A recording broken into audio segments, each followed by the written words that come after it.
नमस्कार भक्तों, आज हम आपको तीसरे नवरात्र की देवी माता चंद्रघंटा की महिमा, उनकी कथाएं और उनके जीवन में आने वाले चमत्कारों के बारे में विस्तार से बताएंगे। नवरात्रि का तीसरा दिन माता चंद्रघंटा को समर्पित है। भक्तों, इस दिन माता की पूजा और उनकी आराधना से समस्त पाप नष्ट होते हैं और जीवन में सुख शांति और ऐश्वर्य की प्राप्ति होती है। माता चंद्रघंटा का स्वरूप तीसरे दिन की देवी का नाम चंद्रघंटा है।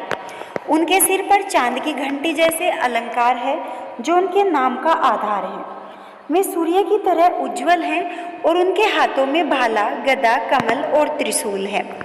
उनका वाहन सिंह है। माता चंद्रघंटा अत्यंत वीर और दीन की रक्षक है। कहते हैं माता चंद्रघंटा की प्राचीन उत्पत्ति ब्रह्मा जी के मन से हुई। जब असुरों ने धरती पर अत्याचार करना शुरू किया तब देवों ने माता की प्रार्थना की। ब्रह्मा जी ने उन्हें वरदान दिया कि वे शक्ति, साहस और भक्ति से असुरों का नाश करेंगे। बहुत समय पहले धरती पर राक्षसों का आतंक था। राक्षसों ने सब देवताओं और मनुष्य को डर में डाल दिया था। देवों ने ब्रह्मा, विष्णु और महेश से प्रार्थना की, कोई शक्ति उन्हें राक्षसों से बचाए। ब्रह्मा जी ने कहा, हे देवताओं, इस समय केवल देवी शक्ति ही इन असुरों को नष्ट कर सकती है। आपकी भक्ति और शांति की रक्षा केवल माता ही कर सकती है। इस प्रकार देवी चंद्रघंटा का जन्म हुआ। उनके शरीर में शक्ति की चमक सूर्य की तरह थी और उनके मुख पर चांद की शोभा बसी हुई थी। कहा जाता है उस समय एक असुर था जिसका नाम महाप्रलयकारी था। उसने धरती और स्वर्ग दोनों में आतंक मचा रखा था। देवताओं से हराने में असफल हो गए। तब माता चंद्रघंटा ने प्रकट होकर उसे चेतावनी दी। उनका स्वरूप देखकर असुर भयभीत हो गया। माता ने अपनी 3 आंखों से अग्नि की किरणें निकाली और सिंह पर सवार होकर असुर पर प्रहार किया। असुर ने लाखों मंत्रों का प्रयोग किया, लेकिन माता की शक्ति के सामने उसकी कोई चाल काम न आई। अंततः माता ने उसे पराजित किया और धरती तथा देवताओं को उनकी हिंसा से मुक्त किया। माता चंद्रघंटा की पूजा से भक्तों के जीवन में साहस और निडरता का संचार होता है।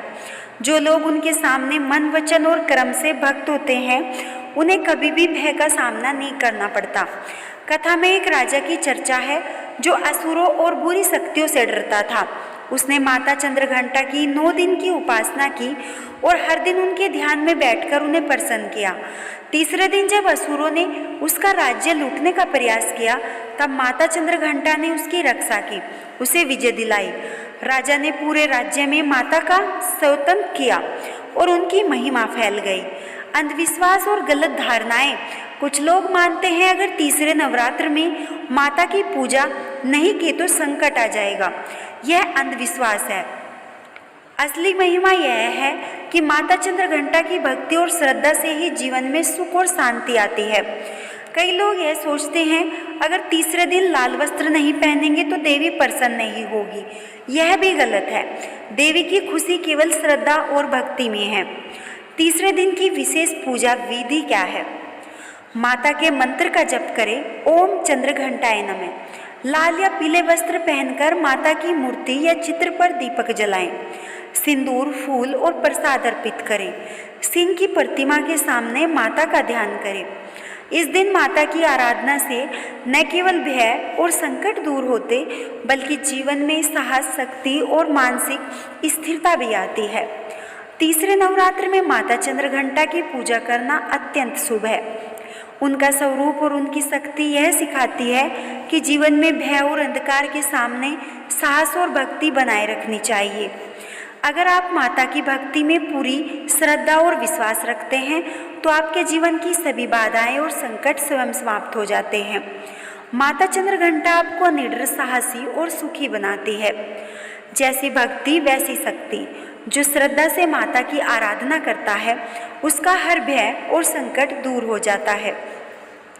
अगर आपको माता की यह कथा अच्छी लगी तो वीडियो को लाइक और शेयर करें और हमारे चैनल को सब्सक्राइब करें। कमेंट में जय माता दी जरूर लिखें। जय माँ चंद्रघंटा।